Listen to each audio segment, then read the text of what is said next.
नमस्कार मंडळी, माझ्या मिनी ब्लॉगमध्ये तुमचं स्वागत आहे. इथे सकाळी आम्ही देवाला नमस्कार केलो आणि आता आम्ही निघालो आहे. सकाळचे 11 वाजलेले होते एकविरा आईच्या मंदिरात जाण्यासाठी.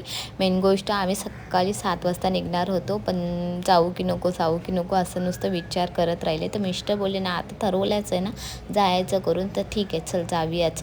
तर त्यामुळे 11 वाजले. तर इथे पोचलो आहे आम्ही 4 तासानंतर एकविरा आईच्या मंदिरात.